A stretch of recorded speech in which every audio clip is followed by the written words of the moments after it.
Impactos y amenazas de los páramos. Pueden mirar ustedes ahí la filmina. Vamos a avanzar rápidamente para hacer unas consideraciones finales. Jurisprudencia respecto y referente a los páramos. Ahí quisiera detenerme un poco. La legislación colombiana es quizá una de las legislaciones más completas en el mundo. Hace poco estábamos tratando de llegar a un acuerdo de qué ley ambiental podíamos los congresistas del Partido Verde proponerle al país.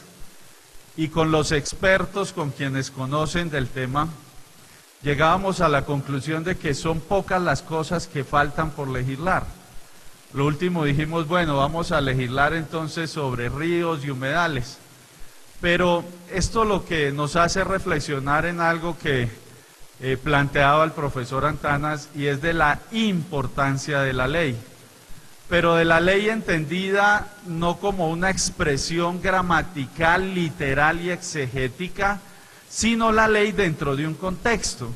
Y para esto hago uso de un filósofo muy importante, Leonardo, mexicano, el profesor Recasén Siches.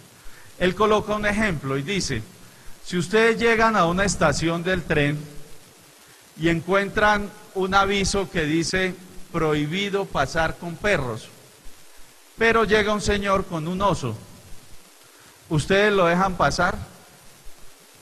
Claro, dicen uno, ¿cierto? Porque el aviso dice únicamente pasar con perros.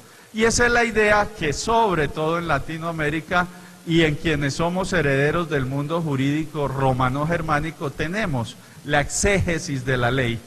Creer que la ley es lo que está literalmente regulado, cuando la ley no es eso. La ley tiene una metarealidad que es la que el intérprete siempre debe encontrar.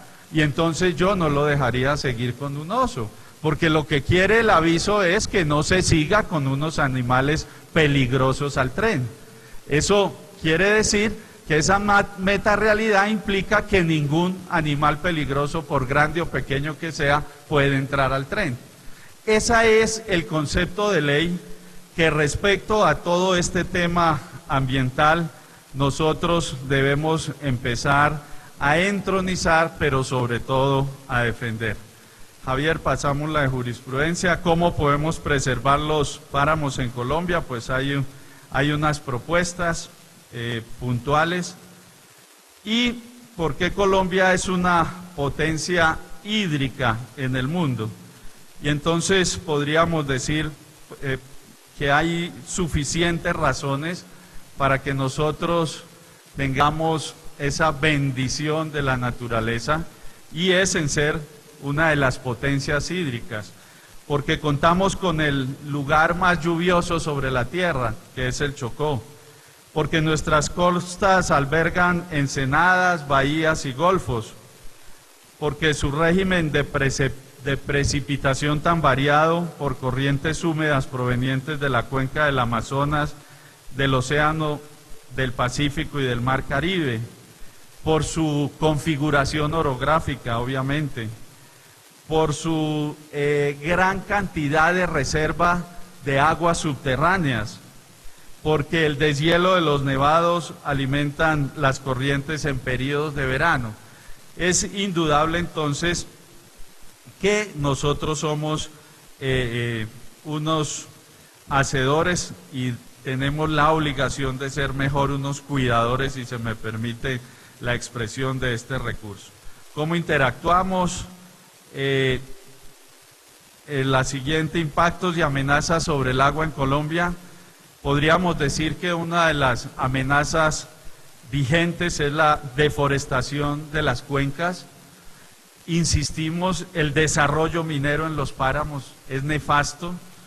La contaminación de agua por pesticidas en riego, el vertimiento de aguas residuales, tanto las industriales como las urbanas sin tratamiento, la sedimentación de los ríos, los fenómenos de eutrofización y la desaparición de nevados y glaciales. Continuamos con otras amenazas y seguimos, Javier, con los cuerpos de aguas más representativos de Colombia. Entonces podemos ver que uno de ellos es el río Magdalena, que atraviesa casi todo el país del sur a norte, nace en el páramo de Las Papas, lo ven ustedes allá al lado izquierdo, y se desliza por departamentos como Huila, Tolima, Caldas, Antioquia, Cundinamarca.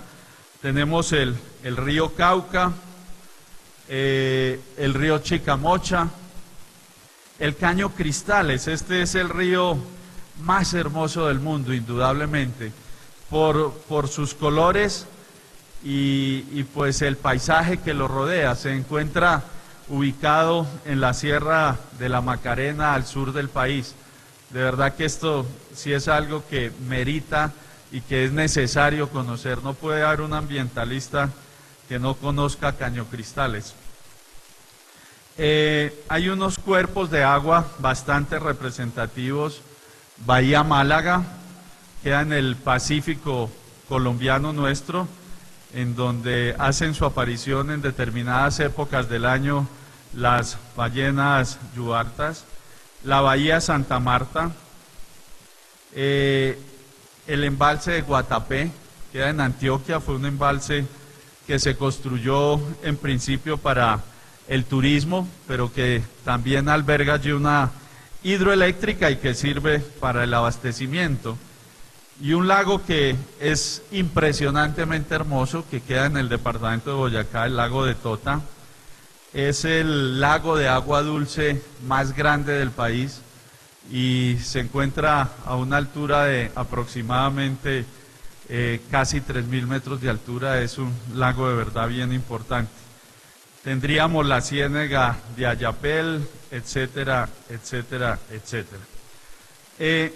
Esta rápida incursión en los páramos pues es obligatoria y trata sobre todo indudablemente de hacer reflexionar a los ciudadanos que todo este proceso y toda la fuente primigenia de vida y de recursos acuíferos se encuentran en las regiones, es decir, en esos departamentos en donde a veces el cuidado y la falta de información respecto a los tesoros que poseemos como colombianos no es muy frecuente.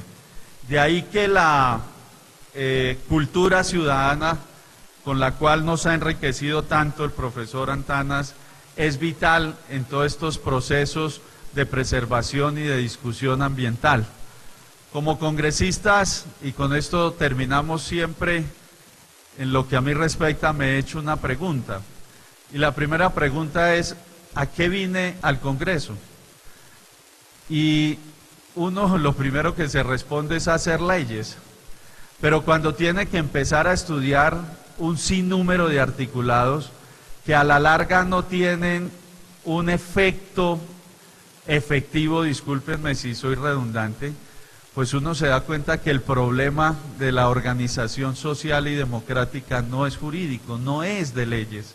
Es un problema más de tener un nuevo imaginario colectivo, una cultura y de tratar de permear algo que hoy en las democracias contemporáneas es vital.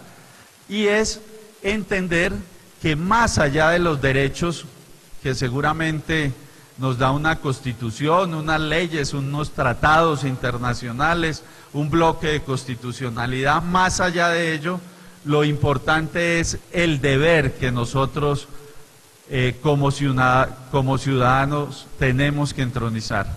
En la medida en que entendamos que nosotros no somos simplemente un fin en sí mismos, sino que nuestra razón de ser es verdaderamente la realización de los otros, seguramente que en esa medida seremos capaces de cumplir con esa misión tan ardua, pero tan vigente e importante en el día de hoy, en el momento actual de la humanidad, como lo es preservar el medio ambiente. Muchas gracias.